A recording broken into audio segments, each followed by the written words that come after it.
Ao longo dos séculos, Deus tem levantado homens e mulheres que marcaram a história. Pessoas tão cheias da unção e do poder de Deus que mudavam ambientes simplesmente por estarem presentes. Homens e mulheres que andavam lado a lado com o Espírito Santo. E quando falavam, os céus se abriam, milagres aconteciam, mortos ressuscitavam. E tudo isso sem qualquer esforço humano. Isso inevitavelmente nos leva a perguntas profundas e inquietantes.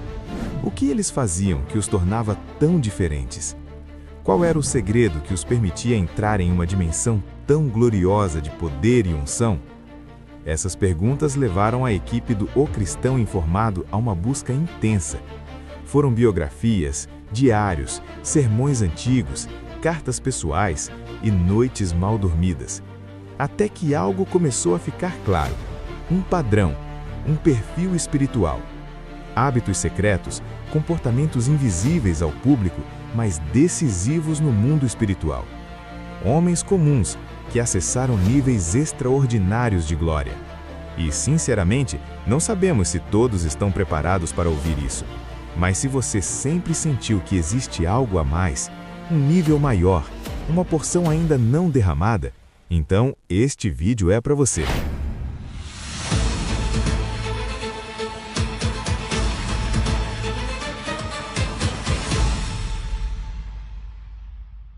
Agora chegamos ao ponto mais sensível. O que esses homens e mulheres faziam no secreto, longe dos púlpitos? A resposta está primeiramente ligada à sua visão. Esses homens não viam a unção como um acessório ministerial. Para eles, a unção não era um bônus, era fundamental. Eles não se contentavam em ver alguém chorar durante um louvor, nem em ouvir mensagens bem elaboradas, nem em manifestações vazias. Para eles, ter unção era continuar fazendo hoje o que Jesus fazia quando estava fisicamente na terra. Oral Roberts dizia: a unção é o ponto de contato onde a fé humana encontra o poder divino. Kathryn Kuhlman ensinava: a unção flui livremente quando o eu está completamente rendido. Leonard Ravenhill foi ainda mais direto: Deus não dá unção a preguiçosos. David Wilkerson, em uma de suas últimas mensagens antes de partir, declarou: a unção é tão cara que nem todos estão dispostos a pagar o preço. Perceba algo importante. Nenhum deles falava da unção como algo automático. Nenhum tratava o poder de Deus como algo comum. Pelo contrário, eles falavam com temor, com peso, com responsabilidade. Eles sabiam que aquilo que carregavam não vinha de palco, mas de vida no secreto. E aqui surge uma pergunta inevitável, talvez desconfortável. Quando foi a última vez que você ficou realmente a sós com Deus, sem pressa? Quando foi a última vez que uma noite inteira foi gasta não com entretenimento, não com distrações, mas em oração, silêncio e quebrantamento? A verdade é que muitos querem a unção que esses homens carregavam, mas poucos querem viver a vida que eles viviam. Queremos os resultados do altar, mas evitamos o sacrifício. Por isso, nem sequer chegamos ao primeiro nível da unção. Deixe-me falar um pouco disso. Os generais de Deus criam que a unção tinha níveis e dimensões diferentes, e que para chegar em um alto nível e dimensão de unção era necessário algumas medidas.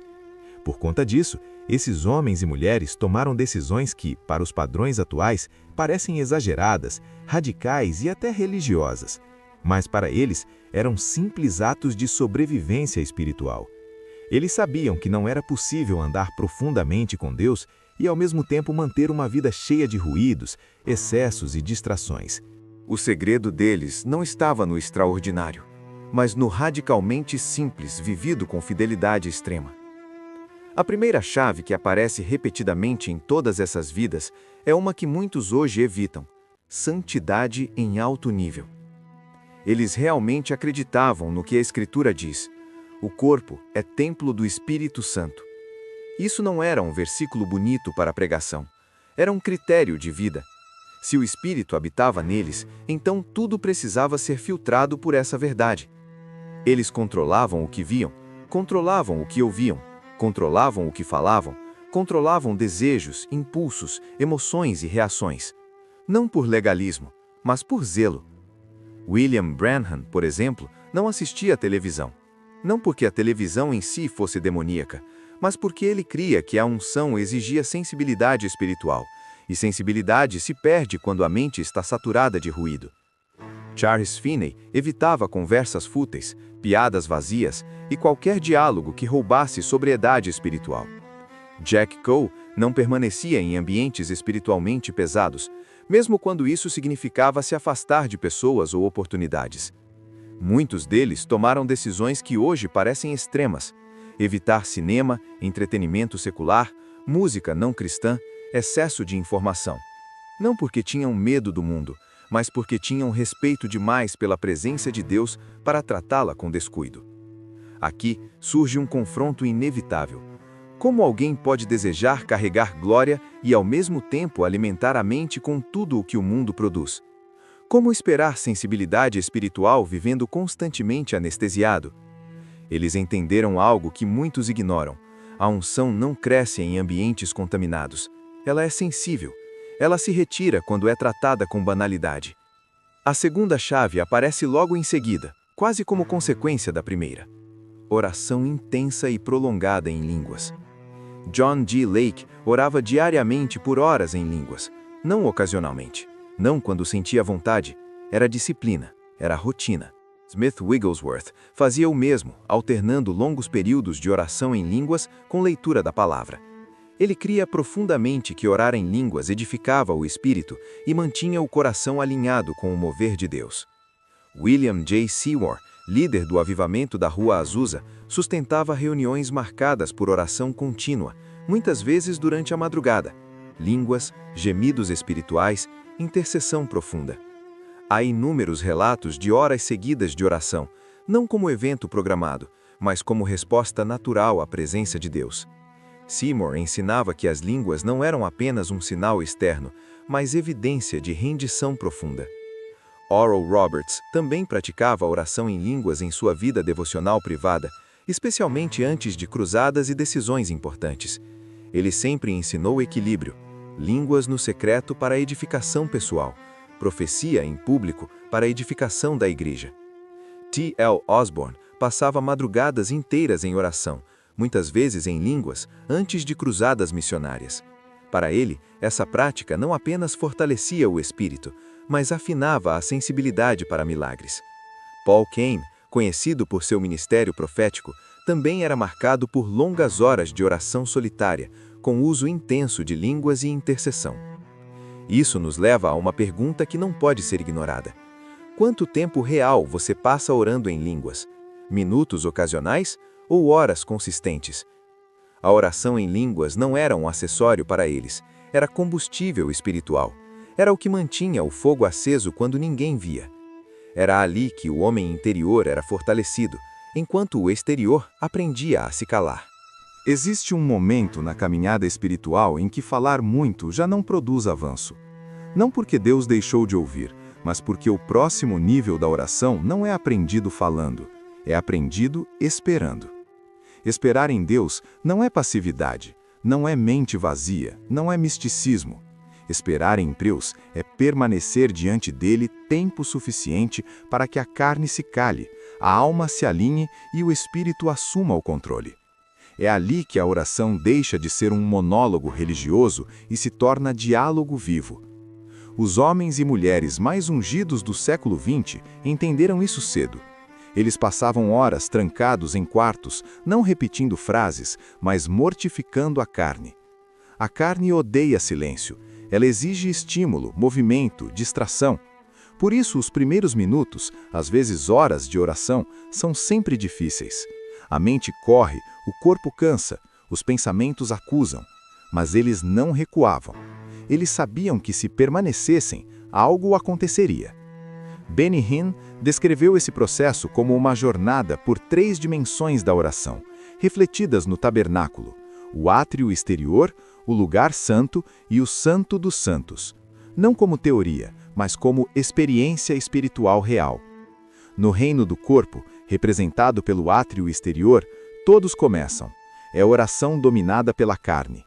Aqui há repetição de pedidos, distrações constantes, sono inquietação. A mente se torna um campo de batalha. Pensamentos aleatórios, lembranças, condenação e ataques do inimigo surgem sem cessar. Muitos oram nesse nível por anos, e muitos desistem aqui, porque não sentem nada.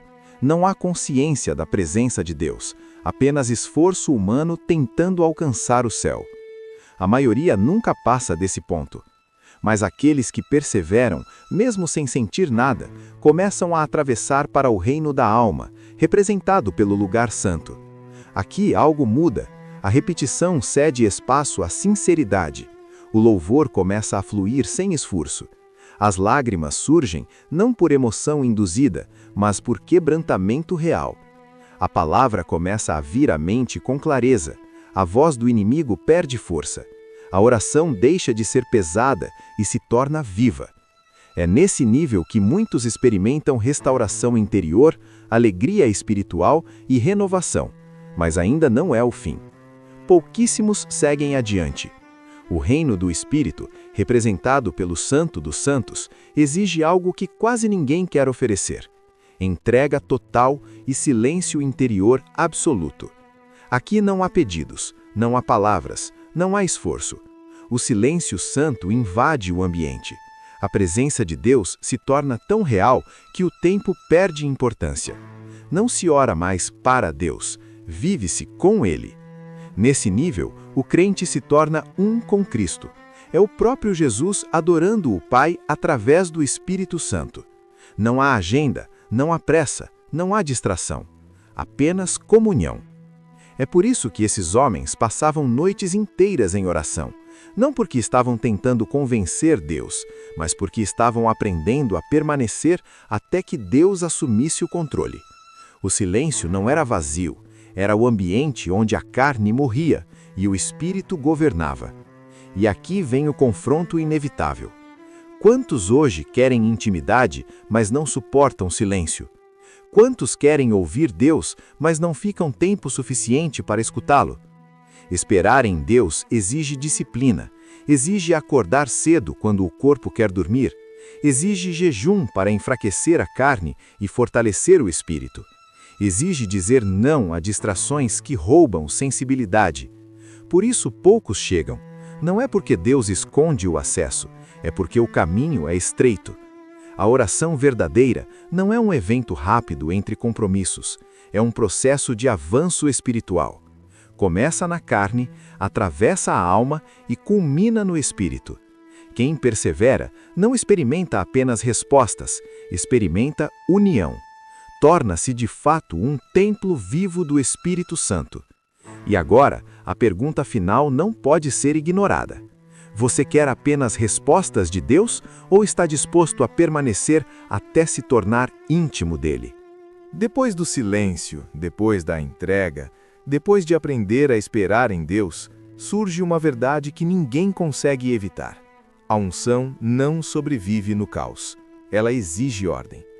Não ordem religiosa, mas governo espiritual da própria vida. É aqui que muitos tropeçam.